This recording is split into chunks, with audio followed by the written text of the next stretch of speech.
When I was 18, 19 years old, I was approached at actually the Market Theatre, Joburg. Somebody approached me, oh, you should be a model. Okay, why not? All I wanted to do was leave South Africa at the time. It was still the latter part of the apartheid days. So I found myself an agency in Paris. So what I ended up doing is just I bought a carte d'orange, which is a monthly ticket for the metro.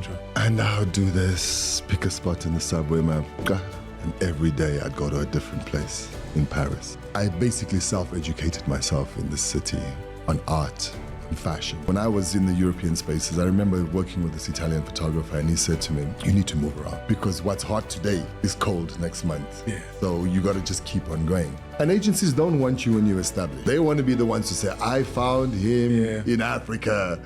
Not even South Africa, in Africa. We found her. She was at the side cafe somewhere in this dusty road in the middle of the Karoo. Yeah. And we thought, my gosh, look at this gorgeous girl. And that's how they want to discover you, because they want to be good. This is the elites and the big agencies of the world.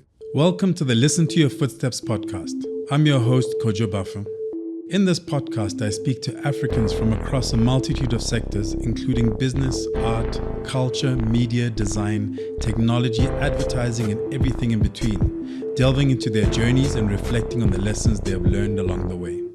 It's about gaining insight into why and how they do what they do. These conversations offer a treasure trove of takeaways on a wide range of topics, including craft, relationships, wellness, parenting, entrepreneurship, and much more. Okay, so my guest today is Shaldon Kopman. Shaldon, for me, has been kind of in every part of the fashion industry. Like, been a model, been a stylist, been a fashion editor, but more importantly, he's founder and creative director of Naked Ape. I think that's the single line that one can use for you. Okay. Welcome. Thank you.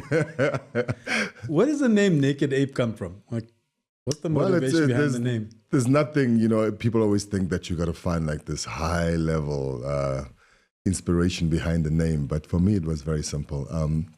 While living in New York in the 90s, I was working at the Bowery Bar. Next to the Bowery Bar was a little bookshop. And they used to sell all these kind of vintage books there. And then one day, late night, you can imagine the mood I was in, looked at this book in the window and I started laughing, right? And it's called The Naked Ape by, what's his name? Author, come on, help me. It'll come to me shortly. But so I said, wow, that's a nice name for a label, right? And at that time, I was still feeling myself in the fashion industry. I wasn't into styling as yet, but very, very keen eye around the industry at large. So I was with Beth Ann Hardison at the time, modeling in New York and also just doing some test shoots on the side for other models, et cetera, et cetera. So I liked the name. So when I got back to South Africa, I registered Naked Ape Fashion Consulting. Then Cassie Naidu and her team with Nathan Reddy and all of them when they were still Gavin Reddy Horn, TBWA, in, where were they? Killarney side, Houghton. They were like, we really like your name. Could we do like some kind of a package of sorts to give you a proper CI? And I'm like, cool, why not? They were like, yeah, we want to win an award. That's the only reason why we want to do it. So I'm like, okay. So we took Naked Ape Fashion Consulting and then they developed a logo for me, which was basically a banana peel, which stands till today, right? So I then looked at this and said, all right, what do I like about this? What did I like about the book? What I liked about the book that he was speaking about evolutionary man, how we not supposed to say it, and this is the reason why the book was banned when it was released in many countries, about how man comes from ape, right? And how we have so much similarities and how we could be cousins kind of thing. So I looked at that and said, all right, the industry I'm in is very much, and the approach that I have in life generally is very evolutionary. We have to keep on looking for new methods and ways of actually putting ourselves out there and actually, you can't reinvent the wheel, but what you can do with it is phenomenal. So it was more about the evolutionary approach to wardrobe. So that was the foundation of what the brand is all about to this day. about how you can take something, make something beautiful, and it must be able to easily integrate into your wardrobe.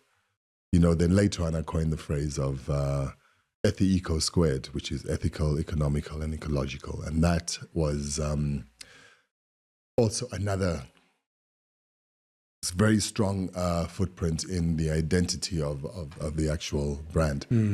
So knowing that from the onset, being a stylist, being a fashion editor, curating other designers' collections, producing shows for them, for runway and also stills production shoots and so forth throughout, sort of like I found my space in design a lot earlier, because sometimes it takes people years, to find their identity. So for me, after 2 collections, I'd found my identity.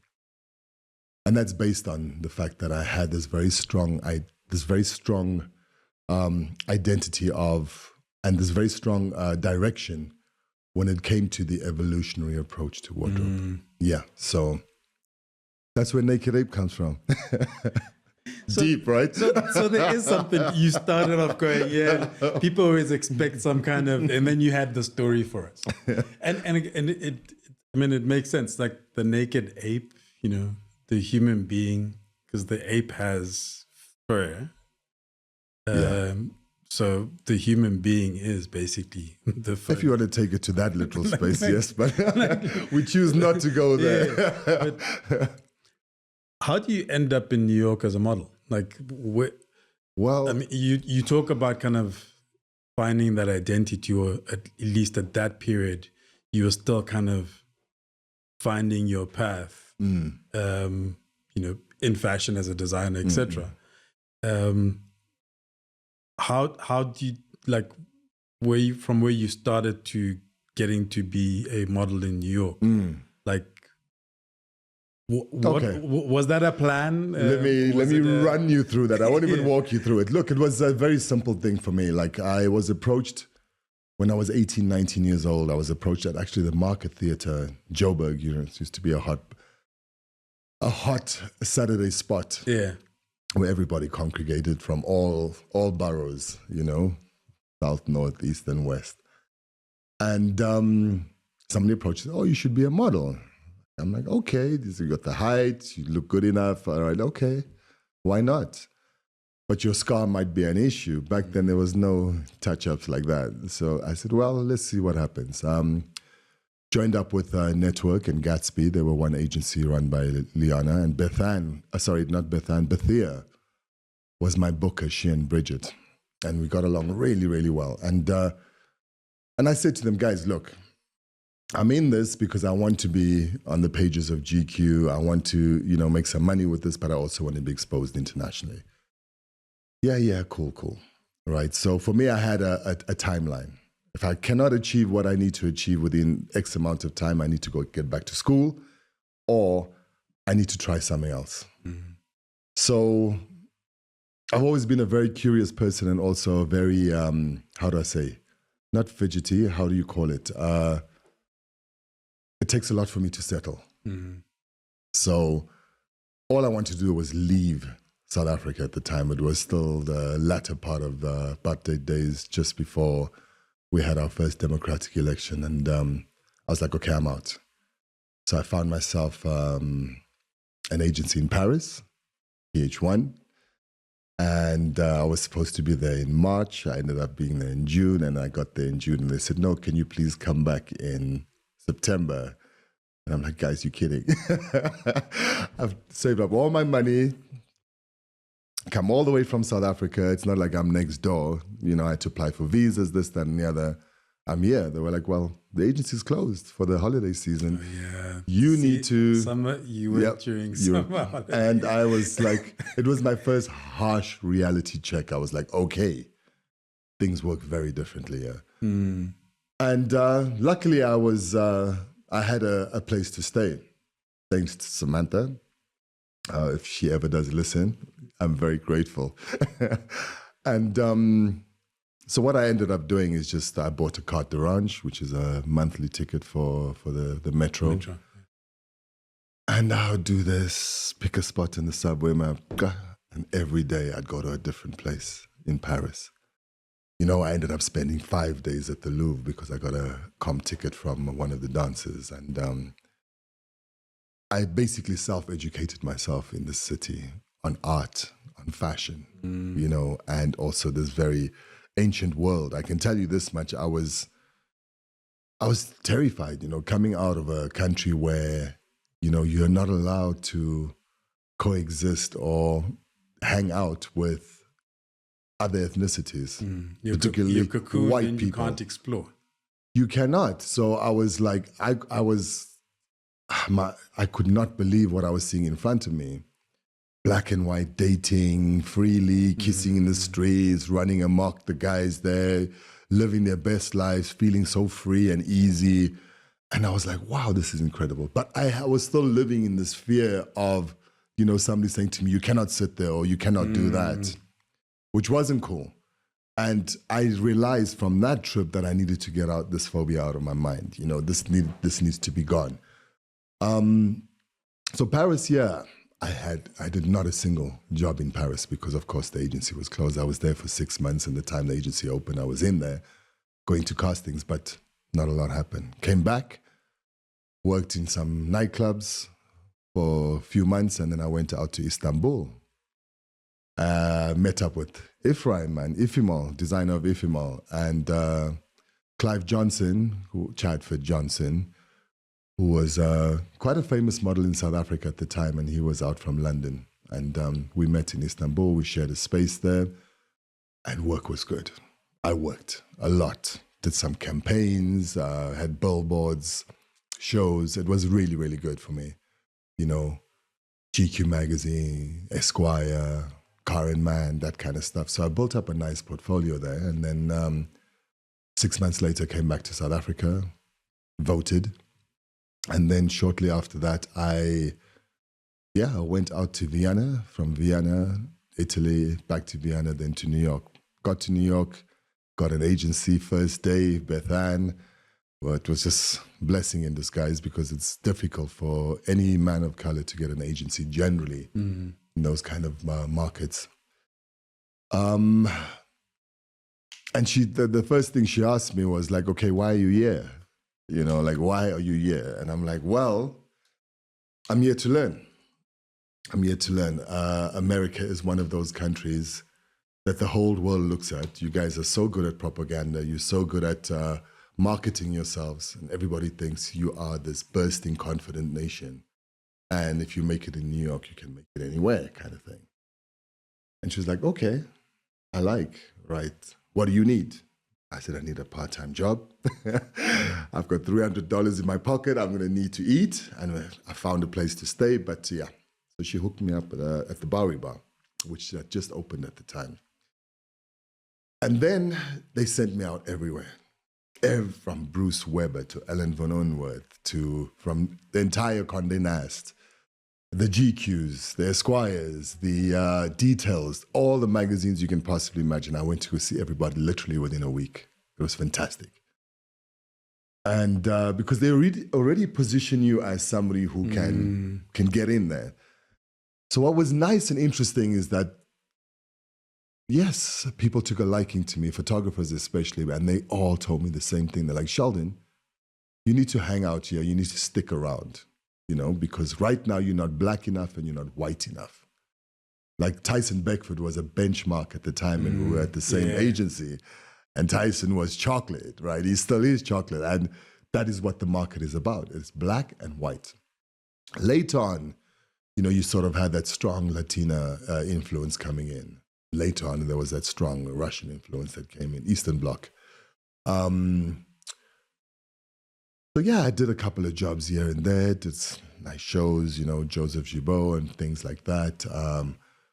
Cover of Sports Magazine and this, that, and the other. And I'm like, okay, this thing is not working out the way it's supposed to. And all along, Bethan, she's talking to me. She's like, you have a very keen eye. You know how to spot talent. You know how to see somebody who can do well in the industry, but you also have a really good eye for fashion. So put your feelers out there. And at the time, I was hooked up with the photographer Marc Baptiste, and Marc was just, feeling his way out there, doing a bit of stuff for Essence and Vibe. And we do a few test shoots every now and again. And June Ambrose at the time, who was dating a guy by the name of Darren. Darren was in the music, June was in the fashion. June was friends with my girlfriend at the time. And June was like, look, can you come work with us? Cool, okay, let's see what's going on. So already I had a bit of a retail footprint because here in South Africa, I was, I'd worked my way up in the Stutterford's group, Okay. you know, from sales consultant all the way to management within an 8-month period. So that I had very good knowledge on merchandising. I had good knowledge on sizing as well, especially within menswear and fabrics. So all they do with me was just basically say, right, Sheldon, we've got a shoot. You know, we've got YT done, or we got Soul for Real, and call the showrooms. So there, my name is Shaldon Kopman. I don't sound like I'm a Native American. I don't also have the accent of an American. So when you call showrooms and you got a foreign accent, they actually listen to you, right? so I was being used positively. It's so random. So, like, I mean, same thing. Yeah, Americans come in South Africa, they speak, and then people listen, Yeah, it's like- right? It's the same thing over there. So It's rare to hear about it that way. that way around, yeah. So we were able to pull merchandise from Versace, Donna Karan, Louis Vuitton. I mean, you name it, Dolce Gabbana, all the top brands. Just basically working on that kind of hustle. So it was cool. Lasted a few months, and then I was like, all right, I am done with this place. This was after a few years in New York. I'm like, I'm done with this place. It's too concrete for me. People worship money. Everybody wants, it's like, what do you do before who are you, right?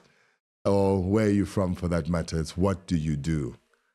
And it was a hustle of note. And what I was grateful for was being integrated into this hip hop, the vibrance of the hip hop culture that was now not just dawning, but in full bloom. They weren't budding anymore. It was happening, and everybody was dropping an album. So it was still, back then, it was still just after cassettes, you'll have a mixtape, and then there was the CDs where you'd have bootleg CDs. So it was just beautiful to be there at that time, basically the 90s. I would say 93, 94, all the way till about mid-97, I was in that market. So yeah, modeling was actually what happened is I booked this shoot with Diana Ross, a video, and I said to this agency, you guys know I don't do videos. Because it was easy to become a video hoe back then, you know, like where everybody was just there, Brandy and what's the name, Tony Braxton, and there's this guy and that guy. And they're like, yeah, we know, but this is special. These people want you, right? They've cast 350 guys, and you are the one that they want. Shoot. The 5-day job in New Orleans, you know, they fly you in, limo, etc., hotel, and you'll probably shoot for about 3 days, and it'll pay for your work visa, as well as you'll have some good pocket money. It paid well. I'm like, cool, thank you. And off I go, and I shot this video, Diana Ross. At this time, I was grateful to have spent hours with Diana Ross, like just talking, you know. It wasn't just, okay, I'll see you on set, and that was it. And we had some really deep, in-depth discussions, you know, which kind of like set me straight, you know, where I had agents who were coming on set saying, yeah, we saw your work, we saw your commercial, we saw this, we saw that. I'm like, what are you talking about? They're like, yeah, come to LA, we'd like to sign you as an actor. And I was like, this is not for me, man. I got scared, and I was like, it's not for me. I don't have it in my heart, you know, and also I'm not doing this because I want people to see me, you know.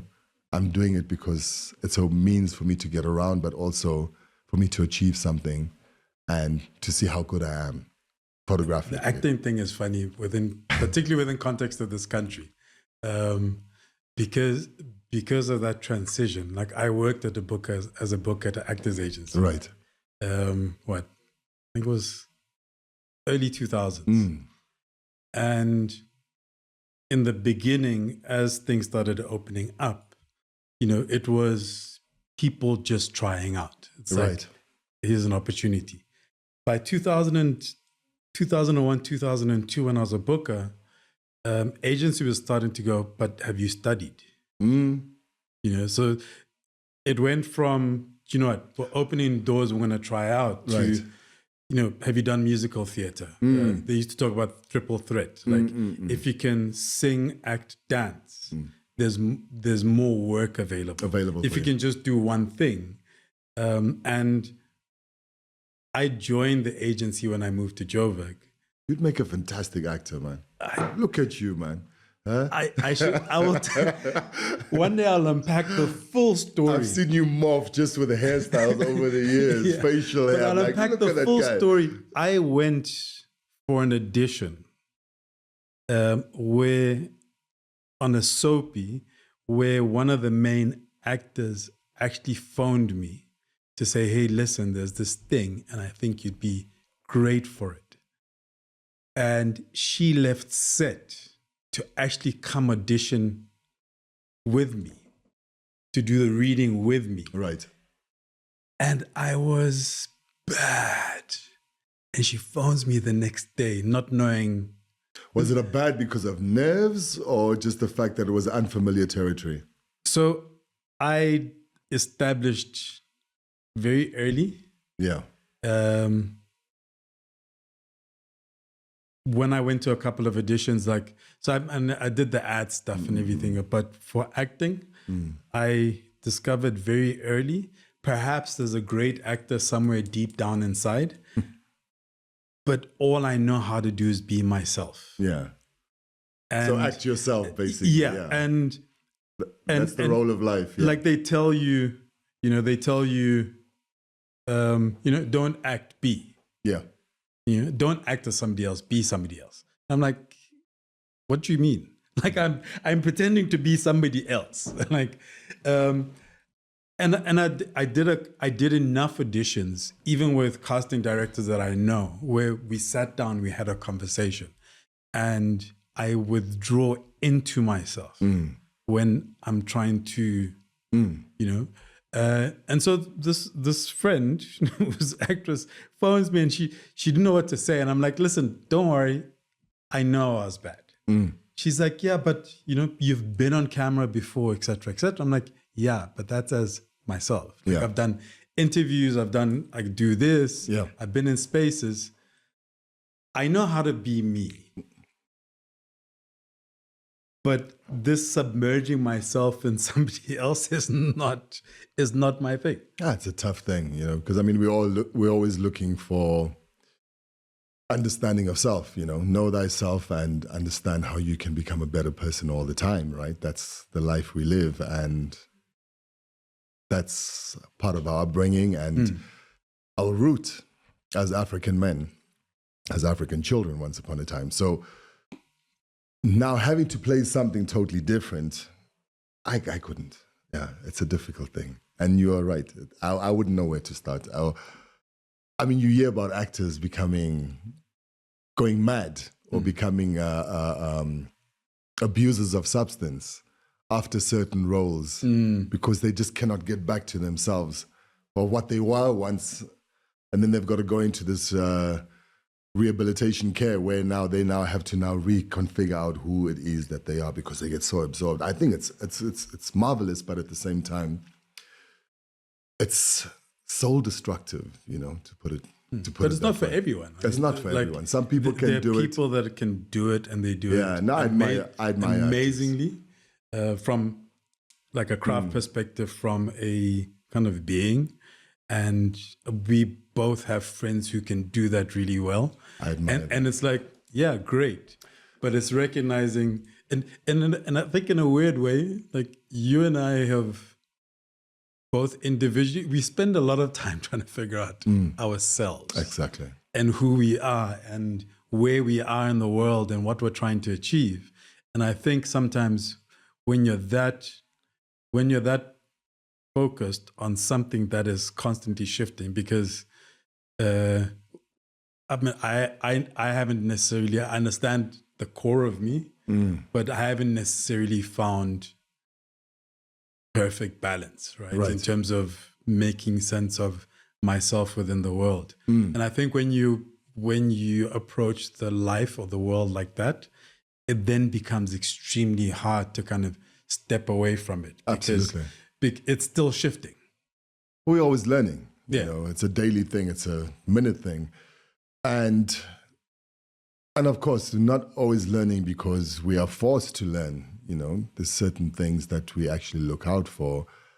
You know, we're always asking for, we're always searching for, I'm looking for an opportunity, you know, or when that opportunity arises, I'll take advantage of it.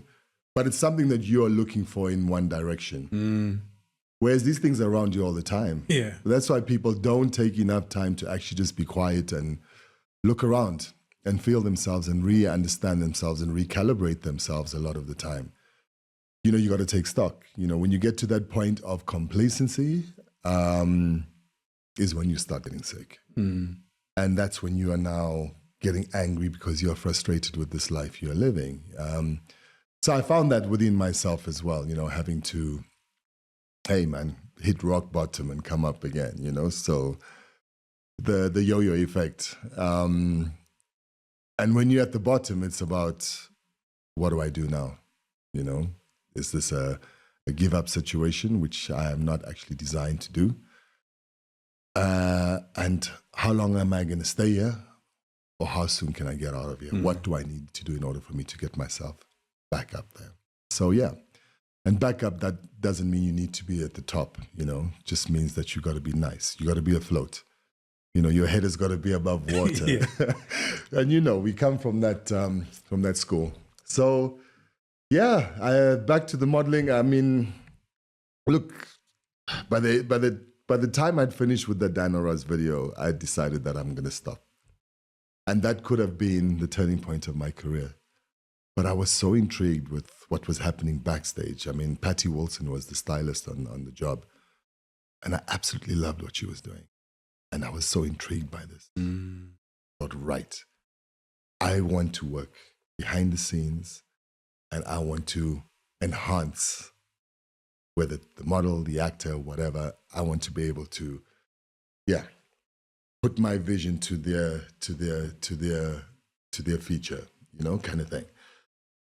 So that's where it began, and then got back to SA in '97. Itumeleng and Sbu, the general, they had just started. They were Sly Publications. They started Y Mag, and them and Student Life under Sly. And I went to them and like, guys, listen, man. I've got a very, very clear understanding of how we need to, some of the fashions we need to portray. And it's all through the movement of music, right? This is what America is doing with hip hop. It's not ball and chain. It's not baggies and oversized. No, it's fashion. And we've got to consider things like the Dapper Dance and what their movements were all about back then, and why they were pirating the way they did is because they wanted access to this because people like to look good. Yet it was a cost thing and it was an access thing. So where we are right now in South Africa, we've got this movement of Kwaito, which was then, it was bursting. Everybody was out. And I said, we need to take this genre and this is what we must focus on. And it's not, there's a new Pansula movement that can be considered. At the time, there was designers like Paul Smith who were putting stuff spotties on the runway, you know, with just beautiful, nice golf shirts, you know, nice flat front Dickie-style trousers, wide at the bottom, rolled up. And I was like, look, we've been doing this all our lives. Yeah. Now let's take this to the next level. And that's what they gave me the opportunity. And they said, all right, cool. Let's see what you can do. So I became a contributing fashion editor. Later on became fashion editor. And then years later became creative director for them. But the magazine itself and what it stood for a Black South African youth at the time was phenomenal. The fact that they had an ad agency backing them as well was fantastic. You know, so I did some really beautiful covers, you know, got opportunities to work with a variety of people, from our ex-president Thabo Mbeki on cover with Lee, Louis Vega, Atlanta, Guaita All-Star cover with everybody dressed in tuxedos and black tie, the fold-out. So there were some really nice things. Tebe, all the greats, man. Oskido, all of them. I got an opportunity to work with a lot of those guys. Fresh, you name it. And that's what kind of like cemented me in the industry as a stylist, fashion editor. Then I bounced to Chicago, 2001, and worked under Ford Artists and did some styling work there. But Chicago's not a fashion market, catalog market. So it was not something that grabbed me. And I remember bypassing Australia on my way. It's a long way to bypass, but family out there. And I went to see a few agencies there, and they said to me, we really like your portfolio. Back then, you were walking around with the big-ass portfolio this size, A1 type of thing. A2. A1 is a bit excessive. It was A2. And I remember the agency saying to me, your work is good. We love the street angle you got going on, but it's too black for our market. And that was a reality check. Right. You guys can say these things openly, which is a great thing because that gives me direction. And the thing is, that's all I ever wanted to do in fashion. Right? Is black. There was no other way. There was no, okay, I'm going to try this and try that. That's why I've never really ventured into the European markets, trying to be a stylist within those spaces, trying to do what they've been doing all these years. I want to do something fresh. And yeah, so Chicago, I managed to do a bit of that. But then back in South Africa a year later, after Chi-Town, I got approached by Elle magazine. They were like, hey, we want you. And I said, but I'm very street. You guys know that. And they're like, yes, we want that. We want that kind of edge. You know, we want something new. Got the job and did some really edgy, nice shoots, pushed a lot of blackness, of course, a lot of naturalness. I mean, at the time, there was girls, you know, if they were wearing wigs or had weaves and all of that, they had to take it out before they even came to the casting, so I could see them in their natural beauty. Very much an advocate for when I say naturalness, I'm not talking about bushy, you know what I mean? I'm talking about just celebrate the beauty that you have, you know, and that's why you are within this industry of modeling and entertainment. And let us take that beauty and enhance it in various different ways according to the themes and the direction of the angle of the shoot, you know? So it is very much about embracing this very strong, you know, African beauty and the variety that we have to offer, and not trying to emulate something that is just a carbon copy of, you know? So I've always had an issue with that, and I've made myself very clear over the past.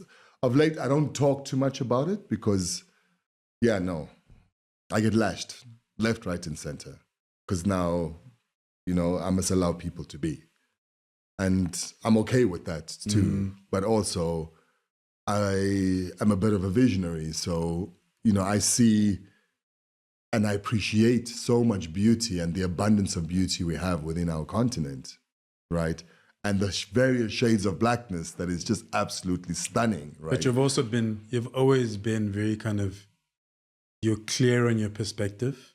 Yeah. And you're not going to, or your perspective, your values, your principles, how you see the world, your lens. You've always been very clear on that. Yeah. Like, and not being swayed. Absolutely. By whatever it is. And you know, it was difficult, like working as a stylist in the industry. I was doing a lot of advertising as well, so with various ad agencies, etc. And then really you're following a brief, you know.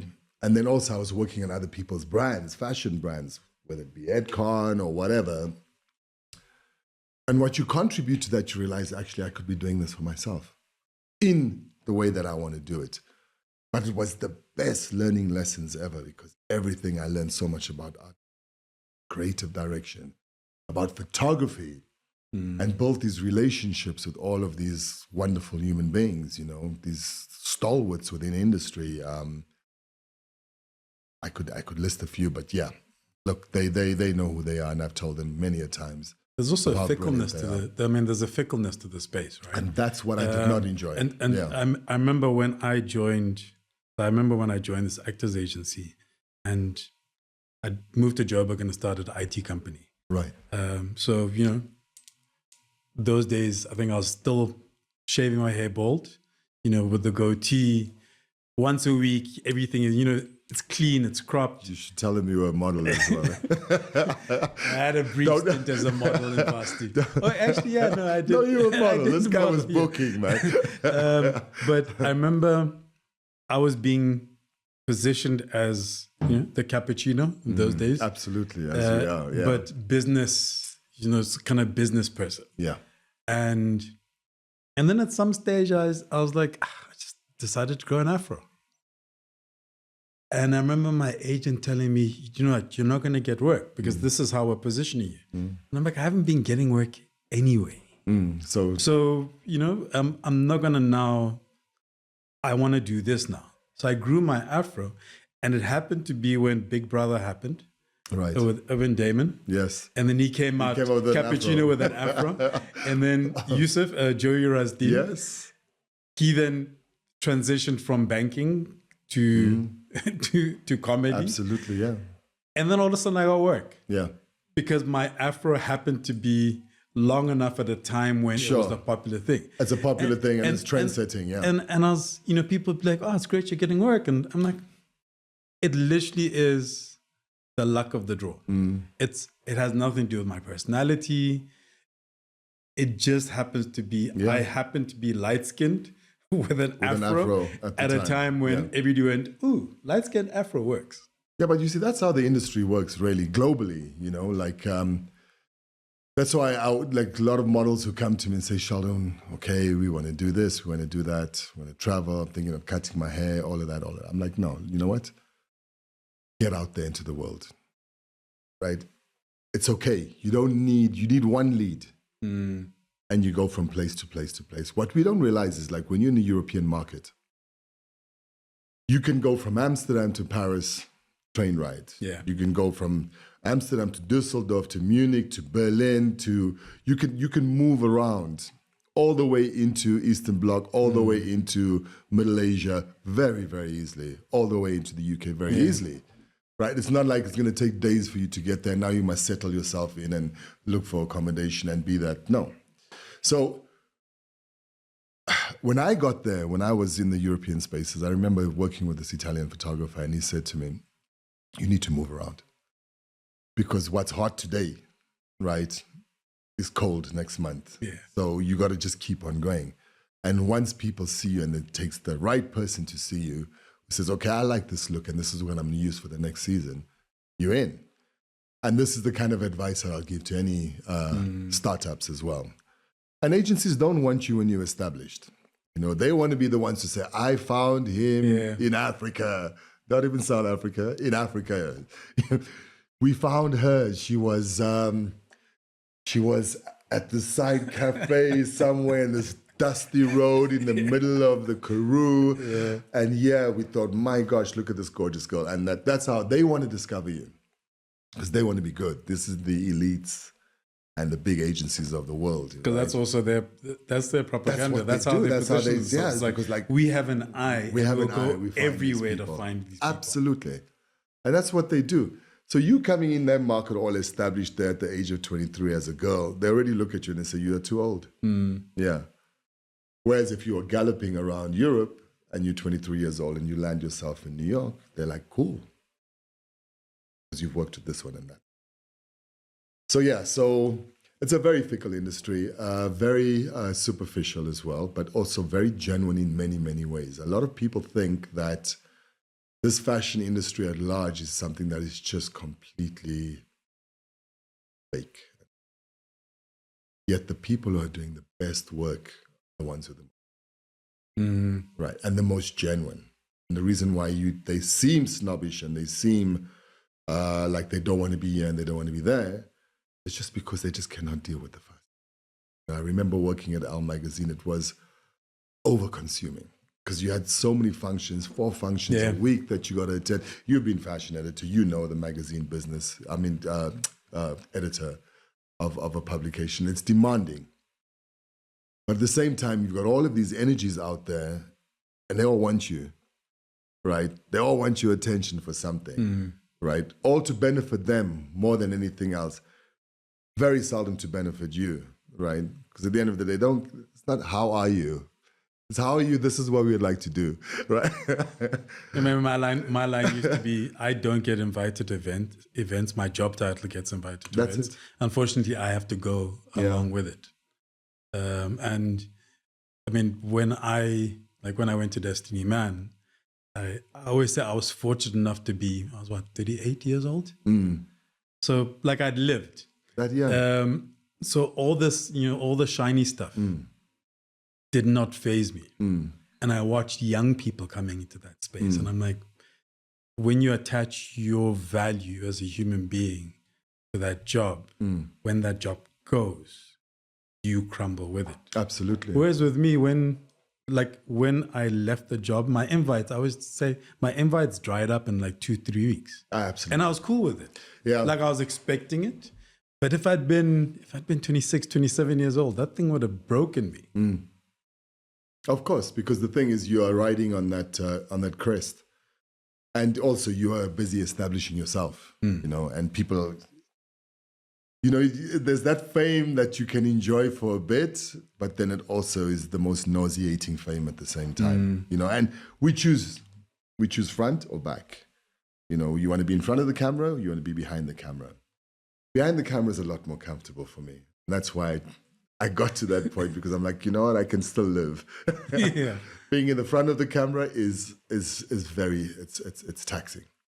Because a lot of people who are in this space of stardom, Fugees, some seek stardom and then they forget Harlem, right? So where you forget your root and you forget who you are, and you're now becoming something else. And there's this drive for better all the time. So you might be earning $1 million a year, but you're living the lifestyle of a 10 million a year, right? And now you need the finest of this and the finest of that, and you can't be seen twice in that particular outfit, and you can't associate yourself with these type of people and that. It kills you, right? And then you come crashing, and they don't understand why. Because you had said something and somebody heard what you had said and they put it out there in the media, you are done. We've seen so many people fall like that. So you have a huge responsibility when you're within the space of celebritydom. Your responsibility and the social impact that you have is enormous, enormous, right? Not just because you got good people looking out for you, you also have a whole bunch of vipers looking out, who are ready, venomous, ready to take you out, because they want the next one in. And I think that is anybody who is in the space of seeking stardom should be able to understand that it is a huge responsibility. From the way you look, if the minute you step out into the public eye, you got to be representing something. It's unfortunate, but it's true. It's a lonely life for a lot of them. Yeah, it becomes absolutely. a lonely life when they realize that actually, you know what? I need to back off and I need to isolate in order for me to be having a peace of mind. Otherwise, it's carnage. So, yeah. You are listening to the Listen to Your Footsteps podcast, a podcast in which I chat to Africans from a cross-section of society and sectors, including art, culture, design, business, and creativity, to name a few. We delve into their journeys, the decisions they have taken to get to where they are, how they do what they do, and everything in between. Essentially, we go wherever the spirit takes us. Now let's get back into the conversation.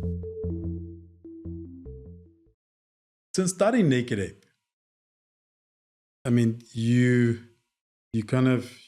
growing into it, but you have for me, a very kind of specific eye and aesthetic. But you also took the time to not just learn, what it takes to make something, but, down to even attention around material. Yeah. How did you educate yourself on that? Like the craft side of it? Because people often overlook the craft. And I know I've had conversations with you, and I've always marveled when you'll break down, for example, fabric or like material. You have a very detailed and deliberate perspective and knowledge and skill around those things. How did you build that up? Okay, so that's a whole day's conversation. But yeah, I'll try and summarize it as easy as possible. So basically, look, I've been a very curious person all my life. So my mom actually reminded me the other day. She's like, Sheldon, I used to buy you a watch every year, and you'd be pulling it apart every year, trying to figure out how it works, right? And try and put it back together again. So I think it's very much the story in my life. I cannot look at something and see something that is broken and knowing that I should at least make an attempt to try and fix it. Curiosity. And that's how I found myself within this, realizing that, first of all, textile, fabric, we're not allowed to walk around naked. It's illegal. You'll get arrested. The skin is the largest organ in our body, of our body. What you put on it is very important. Your body and this has to have an understanding with one another. Whether you take a vitamin or something like that, if it reacts differently to you, you're going to react differently. It's the same with this. The only thing that we don't have in our educational systems is, or curriculums of such, is food literacy and then textile literacy, which is a very important thing. So a lot of the times we are consuming things that we don't even know what we are consuming. We look at it on the rack, say, oh, this looks nice. Oh, it feels soft. Thank you, I'll have it. So whether it's 100% polyester or whatever it might be, what other plastic derivatives that are out there, you don't know a lot about this in order for you to actually consciously make a decision. You decide on price, affordability, and comfort. Right? Now, textile is a practical thing. Like there's a cloth for everything. So if you look into the history of cloth, right, there's a reason why hemp was grown in Japan and not cotton at the time, because that's all they could do up in the highland. Cotton was something that was grown in their neighbors, China. And what they would do with hemp then is basically make it into a yarn, and then the yarns are short, and then basically make patches of cloth and stitch them together, which then made a beautiful pattern, which then just has a wonderful story to be told in its own in this day and age. But that back then, you can imagine, was quite annoying. You wanted to do more, because we live in this world where, when the industrious-minded people came around, we want to do more. We want to make more of this to supply more of a market, capitalism. So the sort of craft was kind of like diminished within that era of textile development, textile production. My curiosity is very much around, first of all, is it biodegradable?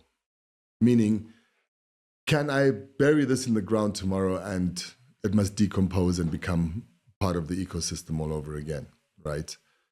Or is it something that's going to sit in there and cause havoc in the ground and dig it up 100 years later and put it on, to me, right? 100 years later, which is what with your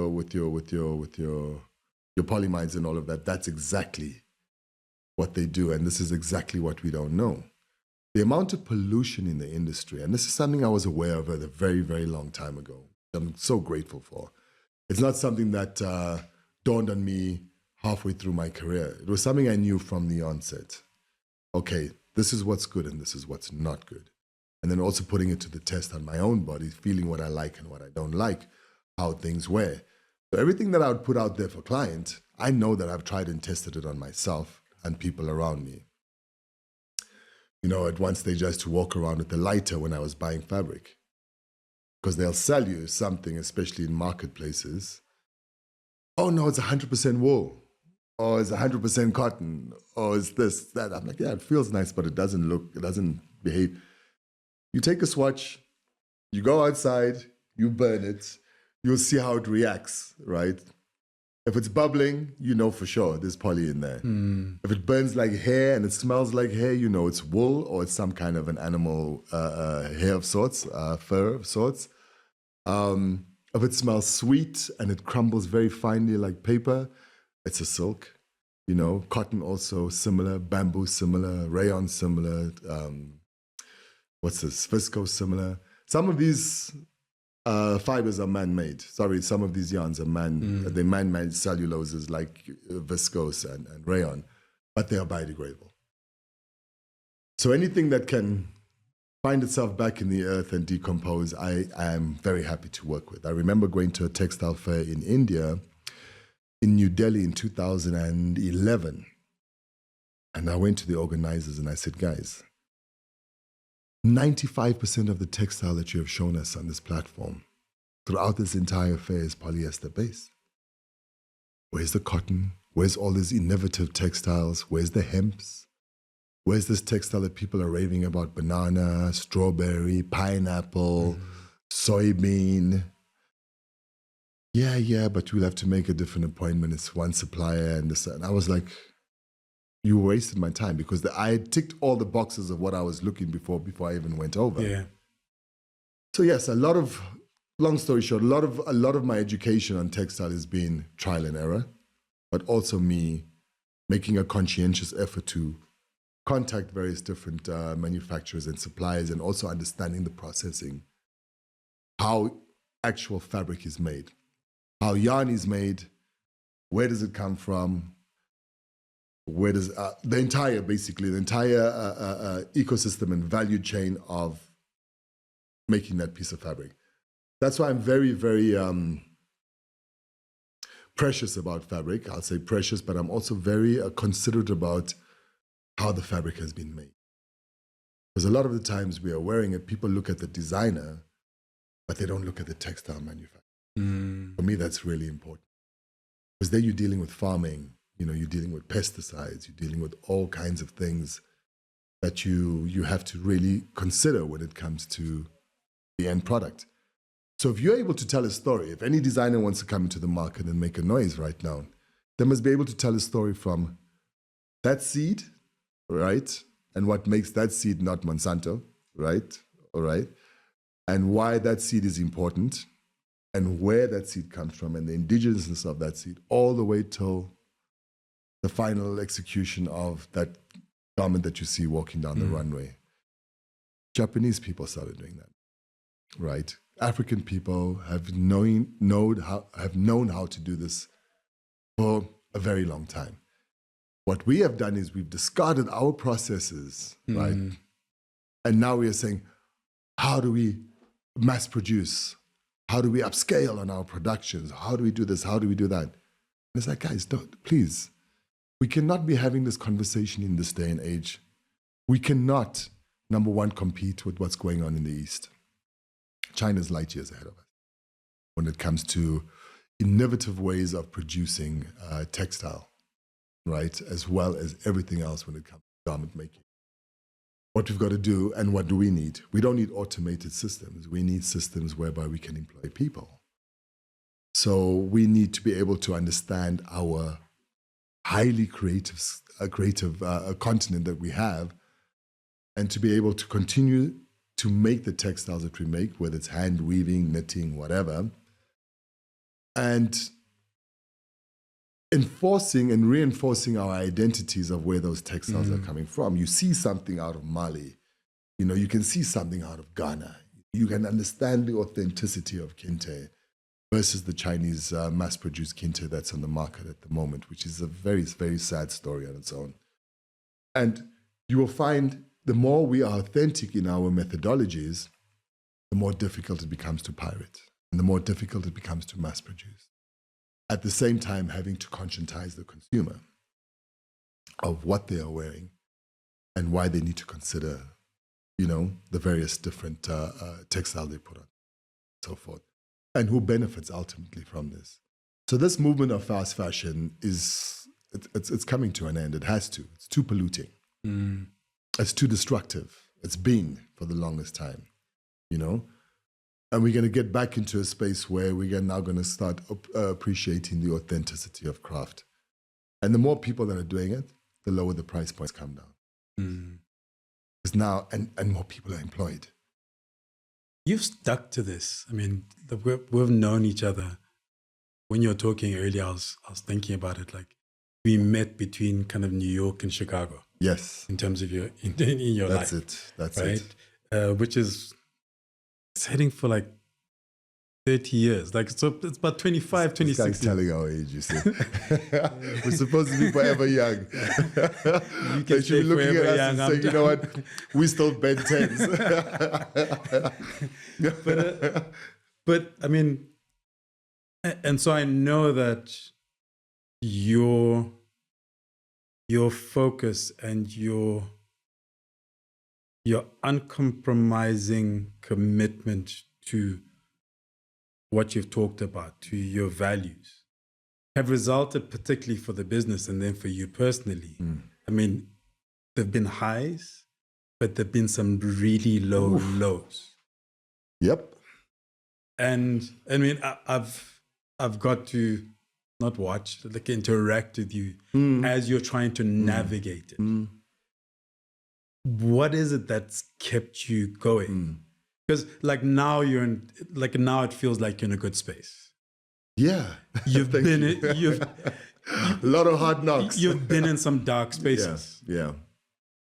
A lot of hard knocks, a lot of realizations. And you're absolutely right that I've stuck true to this mantra of mine from day dot. Okay, this is what I'm going to do. Then I cannot just do for the sake of doing, for the self-enrichment, for the sake of self-enrichment. But how does this benefit many? And how do I create legacy within this space? Because it would have been easy for you to do that. You would have benefited. You could have benefited financially. Certain things would have been so much easier for you. So much easier. Financially, I could have benefited large, right? Like multi-millionaire within a short space of time with the kind of understanding of what I have in terms of the global industry. Yet, my soul just didn't sit right. I mean, back in 2005, I was in China. 2006, I was in China. I went to visit factories, all on my own. Checking this out, checking that out. And I was already impressed then. But what I saw was, how do I put it to you? It was wasteful. What was wasteful was not what they were producing. Sorry, not the methodology, but the actual amount of clothes. I mean, how many pairs of jeans do you need in the cupboard? How many jackets, how many shirts do you need? It was wasteful. And that realization, I was like, no, man, this is not what I want to do. I want quality over quantity. I want to buy less and wear it more, which means I've got to go for certain. I have to understand my colors. I've got to understand my palette, what works with me. I've also got to understand the textiles that work best. When you were speaking about how to know the various different cloths. What is an outerwear cloth? When do you need waterproofing? What is good cloth for pants versus that of shirts versus that of jackets? Why is fine suiting made out of pure wool? And when you say pure wool, people look at you and they already think, my gosh, I'm gonna sweat, it's so warm. But pure wool is as thin or as a lower GSM as what that t-shirt you're wearing and what I'm wearing, or even thinner sometimes. But it just lasts so much longer, and the wool is one of the most sustainable, everlasting fabrics you could ever have in your wardrobe. It just goes on forever. And it stands the test of time. You can make exactly the same jacket in a poly-viscose or in a poly-viscose for that matter. It looks fantastic now. 2-3 wears later, one dry cleaning later, you can see why it will never last in a wardrobe. It's cheap and nasty, and it's just uncontrollable. Anyway, I know there's a lot of people that don't like it when I dog the Polly and Esthers of the world, but at the same time, it's not good for us to be producing so much of. Okay, if you do a lot, if there was 5% polyester produced, that's natural. I work with a lot of leather, and people say, "Oh yeah, but aren't you supposed to be vegan?" And I'm like, "Yeah, that's my diet of choice." But, right, as long as man is eating animals, there's a byproduct, okay? That means that there's leather, and leather is a biodegradable textile, right? And its function is phenomenal. We are not killing animals for their leather. We are making use of their leather very well, okay? But they're not being killed for leather. They've been killed for consumption, These days now we even look at ways of how to make buttons and stuff out of horn from cows. What can you do with bones? It's nice. It's a lovely, beautiful, inclusive process to how we can use as much as of the byproducts that are available to us, not just from plant, but from animal as well. And so anyway, I think I ran off on a bit of a different direction there. What were we talking about again?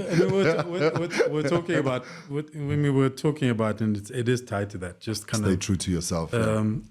being able to kind of hold that ideal at, to a certain extent, great personal sacrifice. Yeah, it is. And kind of being, I guess, not being willing to accept, my father always talked about the consequence of your choices. Yes. It's like, like I know you're a father and you're far away from your kids, and your kids are important to you. And it's tied to that, for me, as your friend, I look at it and go, it's tied to that commitment to show up in the world in a particular way. And it's then, kind of in those moments, I mean, I was asked what's one of the hardest things about being an entrepreneur. And for me, the answer was being told no, but waking up every morning and going again. Exactly. And for me, like that's the hardest thing, when sometimes you just you got to keep on. You just want to lie there. Yeah. Like you just want to lie there. You just want to, go, okay, do you know what? Like, I'm tired. But there's the thing that you wake up. I mean, you're not allowed to be tired, man. Like I was saying, I mean, you've opened shops, you've closed shops, you've taken different strategies, you've gone down a path, and then you've come back, and I mean, all of us kind of go through it. But I guess because I've been front row seat to a certain extent, and kind of watched you, so it's awesome to see you now, where it's like it feels like a bit more of a balance. A balance. Yeah. Look, everything you say, absolutely spot on. And well, I mean, it's a hard knock life. We are in the school of hard knocks all the time. And you got to take the good out of the bad. However you've fallen, right? Look at how deep those scratches are, right? Or how bruised those knees are, whatever it might be. You got to feel the knock and understand why you fell. And a lot of the times we don't know why we fell. We blame it on everything else. When you are self-taught, there was no mentors in my life where I could say there was a father or an uncle, or, there was my grandfather, who was a hardworking man. And he was a laborer. And he lived a long life, bless his soul. I learned a lot from him, but I didn't get an opportunity to know him as a man. And there was always the odd uncle there that knew too much, that knew nothing, kind of thing. And people that, you came from environments where there wasn't a lot of motivation. You had to do what everybody else did. New school, you're going to go and get yourself a degree, or you're going to get a diploma of sorts. You're going to work in the space of engineering or something within the technical spaces, or you're going to become a professional. There was nothing art, ever. So a lot of the thing is where there's always something that's saying to you, keep on. Whatever you're doing, keep on. And I'm a believer, and I praying man, and these things, some very, very dark times where you are searching and searching. And that search, somehow you're just hitting brick walls all the time. You're knocking on doors and none are opening. You got to look at it and say, all right, why is not one? Maybe it's not the right thing. Maybe I'm not on the right path here. There's a lot of the times where I had to question myself because of pressure. Am I doing the right thing? Is this the right move? Am I doing the right thing? And you can only be optimistic for so long. Like, when I had the shop, I was optimistic, but I'm like, you know what? This is it. You remember. I'm like, guys, the shop is going to be like this, take over the world. That. We're going to have, this is the first time we can set up branches. It's going to be amazing. We're going to have beautiful tailored garments that we're offering, ready to wear, blah, blah, blah. Look, that's a great concept, but you need a great cash flow, You cannot work on a 3-month cash flow, 6-month cash flow and think you're going to succeed in anywhere in the retail space if you have put yourself out like that. As much as people are walking past your store and taking pictures because they love the mannequins and the garments and this and that, you look at them and you are saying to yourself, am I doing the right thing? You're walking around there, you try and look good every day, wear one of your outfits, you want to present yourself well, you're selling. You're working hard, 12-hour days at least. And people see you and they're like, oh, we are so proud of you. You're doing so well. And all you want to do is crawl under the nearest table, rock, whatever you can find. They just cannot understand your reality, that you are in debt. Yeah. You don't know how you're gonna pay your staff at the end of the month, let alone your family. You're getting pressure from family, you're getting pressure from everywhere, and you're like, the car is breaking down, you can't afford to service it. All these kind of things hit you so hard and all at once. And the best thing that could have happened to me was when that lease came to an end, where I somehow had to force close my business. Yeah. Right? Where to a point where I was like, okay, I will even give my equipment away to my tailors so that they can continue working on their own. And that, look, I licked my wounds for almost 2 years. It was a year. It was like, okay, Shaldon, is this your ego talking to you? Or what's going on, right? When you start reading books on ego constantly there, and then motivation this, listening to all kinds of motivational speeches that are going on there, just trying to encourage yourself and help yourself, get out of the slump that you're in. Because everybody's scatter, there's nobody, right? When you need, there's no one. To a point where it's like, okay, the brand is done, right? And you bump into somebody at a shopping mall or whatever, and they're like, oh, hey, how are you? Like, hey, I must come around to your store, man. And this is like 3 years later. And you're like, okay. Yeah, no, we've moved. We're back in town. Oh, okay. I bought those cargos from you. Yeah, I need to come and see you, man. I need some more of this and I need more of that. And congrats, man, you're doing well. And you're like, so not everybody's up to date with media, and nobody really knows the ish that you've gone through. Absolutely. Right? Yeah. So get yourself up and get moving. And clients and people like yourself, friends, who would say, nah, man, nobody can take your creativity away from you, right? So go through your phase, mope a little bit and make sure you don't wallow in that pity and come right very soon. And I really just went into the underground, as you know. I refused to go to any events, not refused, it just didn't feel right. I needed to be quiet.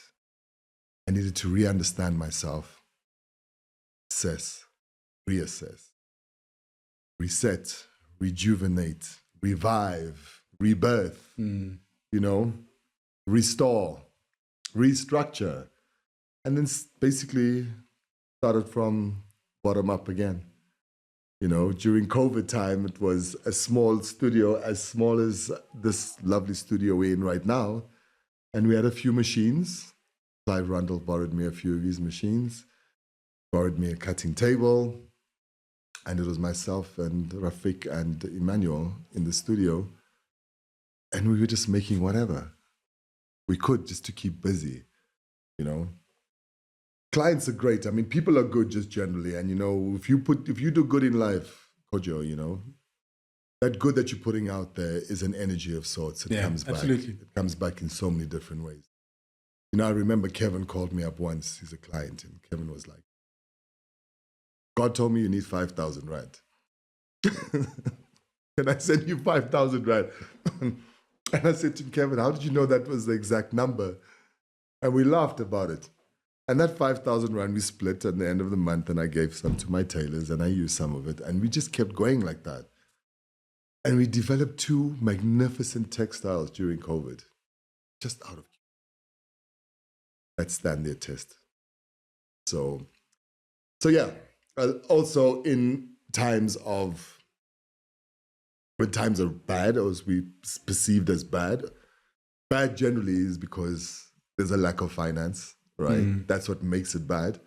But ultimately, it is also a time for learning. It's a time for reflection. It's a time for creating newness. And we did that, and very, very successfully. So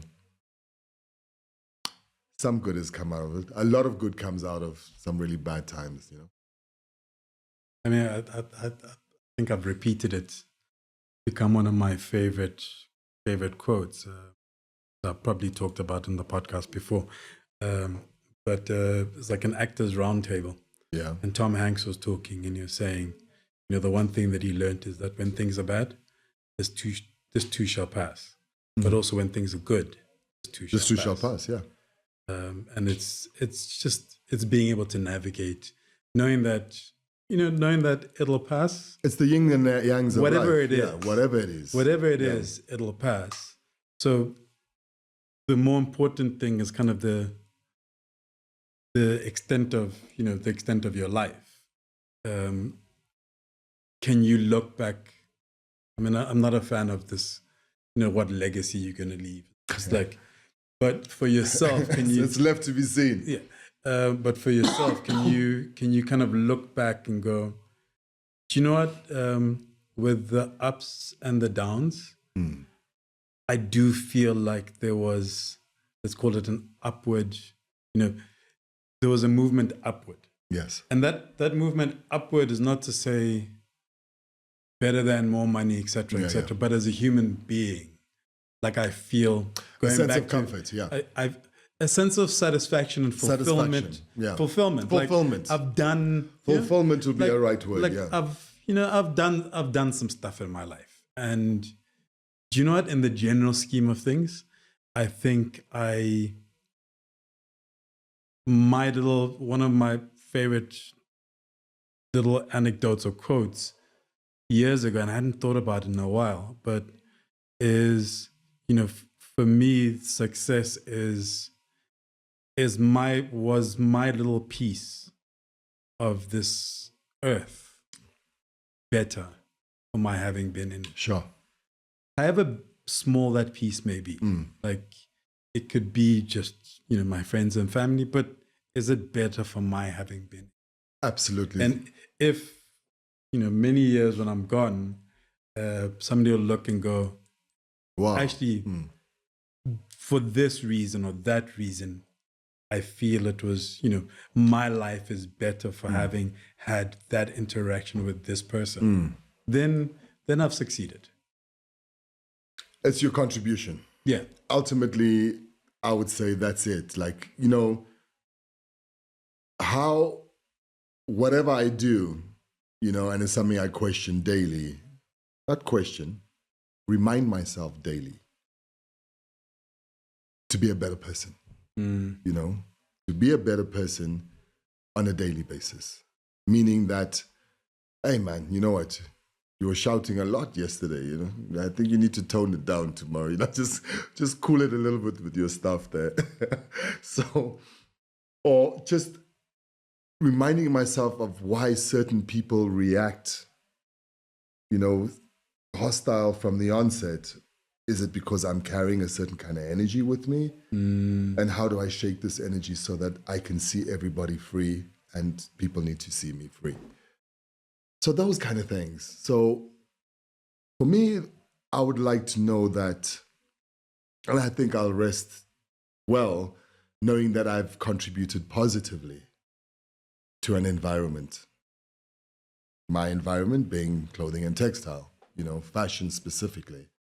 And if there is X amount of individuals that I've made a difference to their life, and it's a ripple effect, as you know, however small or large the contribution might be. Sometimes we don't have to contribute through dinero, we can contribute just through conversation and certain knowledge that we've gained as elders, and how we impart this to the youngsters. Because as we know, there's a huge generational disconnect.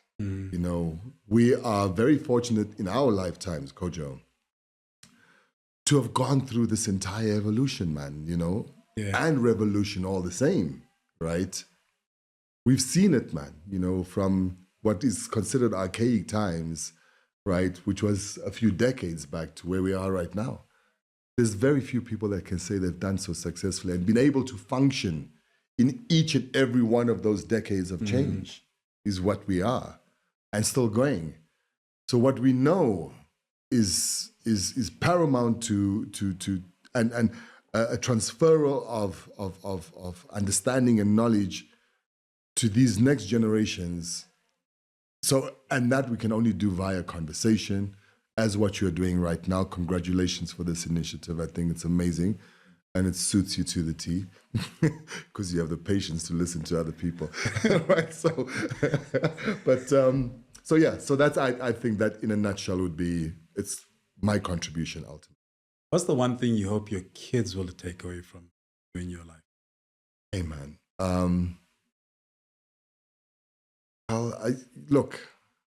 I'd hope to spend more time with them now that they're going into their. What I'd hope, well, I mean, I don't know if there's a hope or anything, but if there's something that is just for them to understand, the love and respect of what I've lived and reinforced, from the signature on my emails to the signature on the blazer of a jacket you'll buy from Naked Ape, made with love and respect. So the love and respect and the importance of that is something that they must be able to understand in the end. This is something he was known for, a gentleman. No, I'm not a self-proclaimed gentleman. I am a gentleman. Let's just get that straight. A gentleman, and also somebody who respects people alike, no matter who and where and what. I think that's important. That's the respect and the love of what you do, and blah, blah, blah, blah. Thank you, man. Thank you. That's a good place to end. Thank you for listening to this conversation. Please leave a review and subscribe. Check out the show notes for links to the guest, the podcast, and myself. I hope you enjoyed listening to the conversation as much as I enjoyed having it.